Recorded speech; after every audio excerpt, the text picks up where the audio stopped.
नबी, आपके नबी, अल्लाह के नबी सल्लल्लाहु अलैहि वसल्लम किस माहौल में इस दुनिया में तशरीफ़ लाए, उस वक्त के हालात क्या थे, अल्लाह ने अपने हबीब को इस दुनिया में मबूस क्यों फरमाया, क्यों भेजा, क्यों पैदा किया, ये समझना बहुत ज़रूरी है। फिर आगे की बात, जब तक हम वजह तख्लीक़ कायनात को समझेंगे नहीं, जब ज़ात मुस्तफ़ा की आमद का जो मकसद है उसको समझेंगे नहीं, तो हम अपनी ज़िंदगी की जो हकीकी मकसद है उससे बहुत दूर रहेंगे। खुलासा कलाम ये है कि अल्लाह ने अपने हबीब को इस दुनिया में क्यों भेजा, एक सवाल। और दूसरा सवाल ये है कि उस वक्त के हालात क्या थे, मेरे नबी सल्लल्लाहु अलैहि वसल्लम क्या लेके आए थे, क्या बताने आए थे, क्या सिखाने आए थे, क्या तालीम देने आए थे, किस चीज़ की तरबियत देने आए थे, ये समझना बहुत ज़रूरी है। वरना हमारा ये हाल है, रस्म अज़ा रह गई, रूह बिलाली ना रही, फ़लसफ़ा रह गया, तलक़ीन गज़ाली ना रही। हम ईद मिलाद भी मनाते हैं, जुलूस भी मनाते हैं, जुलूस में खुलूस है कि नहीं पता नहीं, बेरा रवि के हम शिकार हैं, दुरूद सलाम भी पढ़ते हैं, हमें ढंग से आता कि नहीं, ये फिर अलग चीज़ है।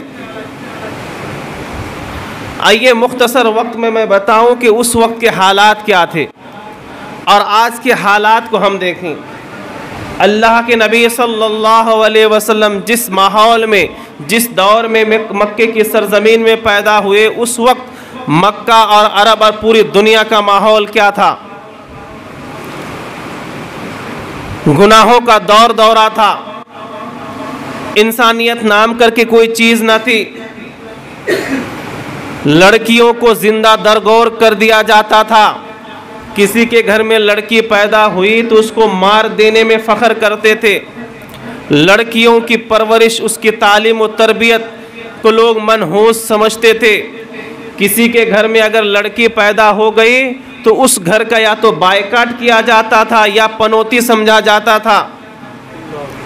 उस घर में लोग आना जाना नहीं करते और लोग नाम रखते थे और कहते थे, अरे देखो देखो फला के घर में लड़की पैदा हुई जो मनहूस बन के आई है।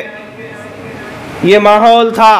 और अगर कोई जालिम व जाबिर बाप अपनी बेटी को जिंदा दफन कर देता था, जिंदा कब्र में डाल देता था, तो वो फ़ख्र महसूस करता था कि मैंने अपनी बेटी को जिंदा दरगोर कर दिया है।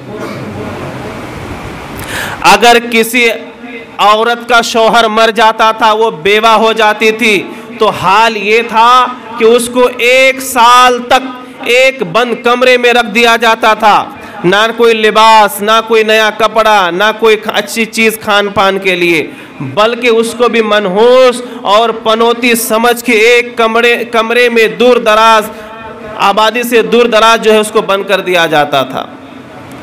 उस वक्त का ये माहौल था कि सबसे बड़ा कौन है, सबसे अच्छा कौन है, तो जो सबसे ज़्यादा मारपीट करने वाला था, जो गुंडा होता था, जो मवाली होता था, जो है कत्लो गारत करने वाला होता था, ज़्यादा मर्डर करने वाला होता था, लोगों को तकलीफ़ देने वाला होता था, वो सबसे अच्छा शुमार किया जाता था।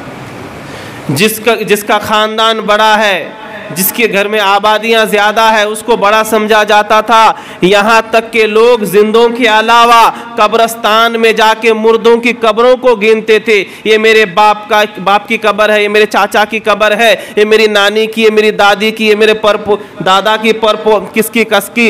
इस तरह से मोज के गिन के अपने ख़ानदान की तादाद को बढ़ाते थे और फ़ख्र से कहते थे हम बड़े हैं। उस वक्त का ये माहौल था कि शराब आम थी। उस वक्त का ये माहौल था कि गरीबों को दबाओ, कमज़ोरों को, निहत्तों को और दबा के लूट लो, उसको बर्बाद कर दो, ये फ़ख्र की बात थी। उस वक्त का ये माहौल था। सदियों से चली आ रही लड़ाइयाँ, सदियों से फैमिली के दरमियान, दो कुंबे, दो ख़ानदान, दो जो है इलाके के दरमियान हो रहे हैं जंगे, उसको और हवा दो और लड़ते रहो, झगड़ते रहो, अपना नाम बुलंद करते रहो। ये माहौल था।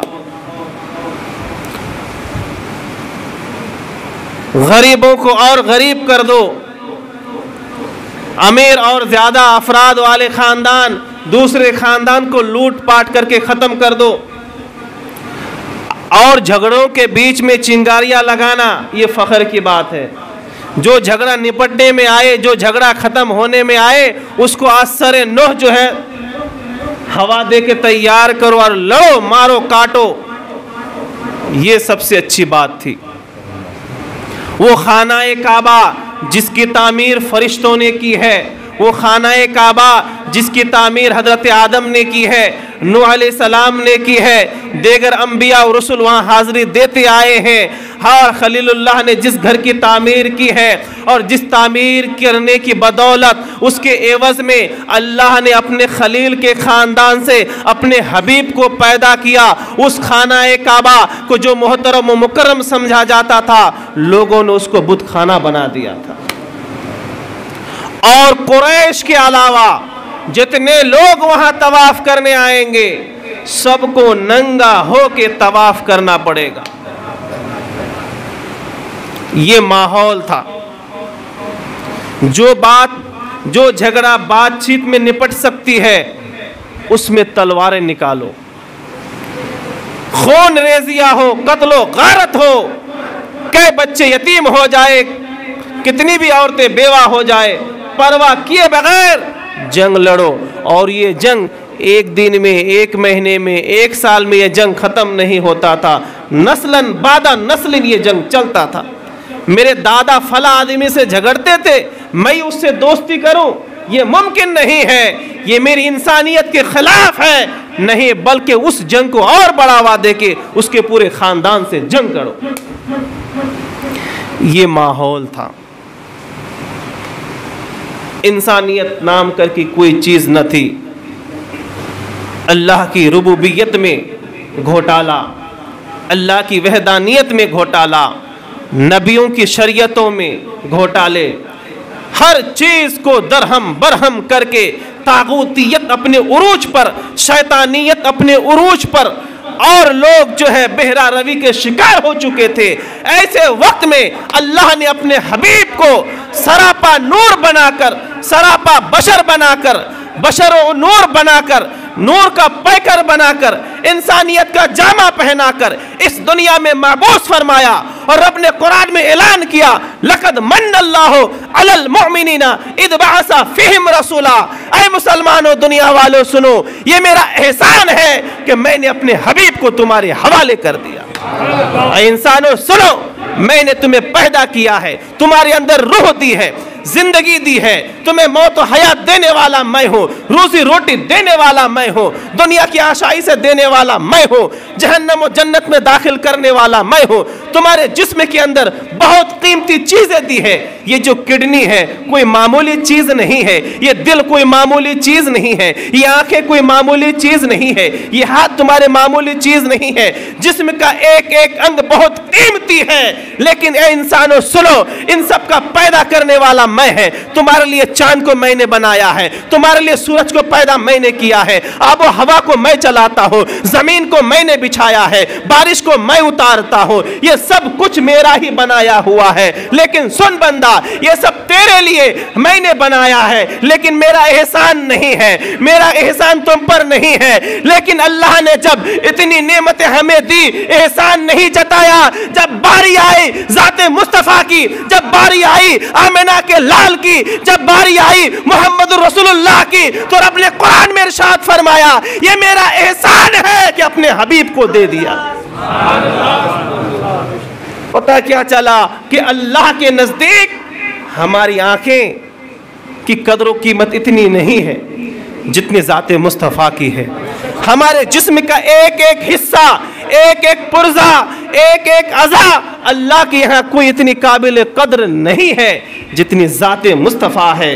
ये सारी दुनिया एक तरफ, सारी कायनात एक तरफ, सारी मखलूक़ात एक तरफ, तन्हा ज़ाते मुस्तफ़ा एक तरफ, सब तब भी ज़ाते मुस्तफ़ा सब पर भारी है। इसलिए तो रब ने फरमाया ये दे के मैंने एहसान किया है। क्यों? कि ये वजह तख्लीक़ कायनात है। अगर मुस्तफ़ा ना होते तो मैं अपनी रुबूबियत का प्रचार और प्रसार ना करता। अगर ये मुस्तफ़ा ना होते तो आदम को नहीं बनाता। मुस्तफ़ा ना होते तो मैं जन्नत को नहीं बनाता। मुस्तफ़ा ना होते तो हुर गिलमा को पैदा ना करता। मुस्तफ़ा ना होते तो दुनिया की रंगीनियाँ ना होती। ये मुस्तफ़ा ना होते दुनिया में कुछ ना होता। ये जो कुछ भी है ये मुस्तफ़ा की वजह से है। जो कुछ भी हो रहा है, जो भी नेमतें हैं, अज़मतें हैं, ये सब मुस्तफ़ा की वजह से है। तो हमारे नबी सल्लल्लाहु अलैहि वसल्लम को अल्लाह ने जो है नूर का पैकर बनाकर और इंसानों के लिए और इंसानियत के हादी बनाकर जो है इस दुनिया में महबूस फरमाया। ऐ मुस्तफ़ा जान रहमत सल्लल्लाहु अलैहि वसल्लम, जाओ वो वक्त आ गया है, अब तुम्हारी ज़रूरत है। तुम आखिरी नबी हो, आखिरी रसूल हो। तुम्हारा पैगाम आने से पहले भी था और तुम्हारा पैगाम दुनिया से जाने के बाद भी रहेगा, सुबह क़यामत तक रहेगा। जाओ अब वक्त आ गया है। तो अल्लाह तबारक व तआला ने अपने हबीब को इन तमाम खुराफात को ख़त्म करने के लिए, इन तमाम खुराफात के सद्दे बाब के लिए, खुराफात को तबाह बर्बाद करने के लिए, लोगों को शऊर हयात देने के लिए, मरी हुई इंसानियत को जिंदा करने के लिए, समाज में राज बुराइयों को तबाह करने के लिए, एक अच्छा समाज लोगों को देने के लिए, एक अच्छी सोसाइटी की तश्कील के लिए, इंसानों को राह हिदायत बताने के लिए, सिरात मुस्तकीम पर चलाने के लिए और अल्लाह का पसंदीदा मजहब को दुनिया पर गलबा पाने के लिए अपने हबीब को इस दुनिया में महबूस फरमाया। ऐ मुस्तफ़ा जान रहमत सल्लल्लाहु अलैहि वसल्लम, जाओ समाज में जिन औरतों के ऊपर जुल्म व सितम हो रहा है, आज औरतों की तालीमात और मसावात और एतदाल और औरतों के हुकूक बात करने वाले पढ़े तारीख को कि किस मजहब ने सबसे ज़्यादा औरतों को मकाम व मर्तबा दिया है। इस्लाम की आमद से पहले औरतों का क्या हाल था? बेवा औरतों को मनहूस समझा जाता था, लेकिन इस्लाम वही मजहब है जो एक बेवा के लिए हुक्म दिया जब तक वो इद्दत के दिन में रहेंगे उसके लिए घर देना होगा, उसके लिए मकान देना होगा, रहने के लिए मकान चाहिए, खाने के लिए उसके जो अनाज दो, खाने के लिए नफका दो और उसके ओढ़ने बिछाने के लिए कपड़े दो। इस्लाम ने हक दिया है और उसी घर में उसको रखना है जिस घर में उसको उसके आदमी ने तलाक दिया है या जिस घर में उस आदमी का इंतकाल हुआ है या उसके आदमी या शोहर का जो घर है। ये मकाम औरतों को इस्लाम ने दिया है, वरना इस्लाम की आमद से पहले आदमी मर जाए तो औरत को आबादी से बाहर रखा जाता था। बताओ किस मजहब में ये तालीम है कि बेवाओं के साथ ये सुलूक किया जाए और उनका इस तरह ख्याल किया जाए? अगर तलाक हो या उसका शोहर मर जाए, वो अपने शोहर के घर में रहेगी। या और बात है कि हम इस्लाम से दूर होने की वजह से इधर तलाक हुई, चल बेटी मायके ना, इस्लाम की तालीम ये नहीं है। इस्लाम की तालीम है तलाक होने के बाद भी वो अपने शोहर के घर में रहेंगे। अगरचे हम अपने आप को मुसलमान कहते हैं, मुस्तफ़ा की तालीम से दूर है, अनजान है, लेकिन इस्लाम की तालीम समझो क्या है। अगर आदमी मर गया तो वो इद्दत के दिन 4 महीना 10 दिन वो अपने शौहर के घर में गुजारेगी। आदमी ने तलाक दिया तो वो अपने शौहर के घर में रहेगी 3 महीना। ये तालीम सिर्फ और सिर्फ इस्लाम ने दिया है। वो इस्लाम ने बेटियों को ये मकाम दिया कि ये बेटी रहमत है, जहमत नहीं है, बाइस खैर व बरकत है, बाइस दुखूल जन्नत है। मेरे नबी ने लड़कियों को ये हक दिया है कि जिसके घर में एक लड़की पैदा हो उसने अच्छे से तालीम और तरबियत का इंतज़ाम किया और अच्छी जगह से उसका रिश्ता कर दिया, उसके लिए जन्नत है। अगर 2 लड़की है तो भी उसके लिए जन्नत की बशारत है, 3 लड़की है, अच्छे से तालीम और तरबियत का इंतज़ाम करके अच्छे ढंग से शादी करा दिया तो उसके लिए भी जन्नत की बशारत है। ये मेरे मुस्तफ़ा की तालीम है। ये इस्लाम ने औरतों को, लड़कियों को हक दिया है। बताओ दुनिया की किस किताब में इस तरह से वाज़े अल्फाज में, किस मजहब है वाज़े अल्फाज में औरतों को हुकूक दिया है? आज ये कुछ नंगे लोग जो दंगे करते हैं, इस्लाम को बदनाम करने की कोशिश करते हैं। आओ हमारे कुरान को पढ़ो, मुस्तफ़ा की तालीम को देखो, जो मकाम मर्तबा इस्लाम ने औरतों को दिया है तुम्हारी किस किताब में है और किस तुम्हारे मजहब में है? बताओ। अदीदाने गिरामी, ये कुछ लोग नंगे होते हैं और दंगे करते हैं, हकीकत में इस्लाम से कोई लेना देना नहीं है।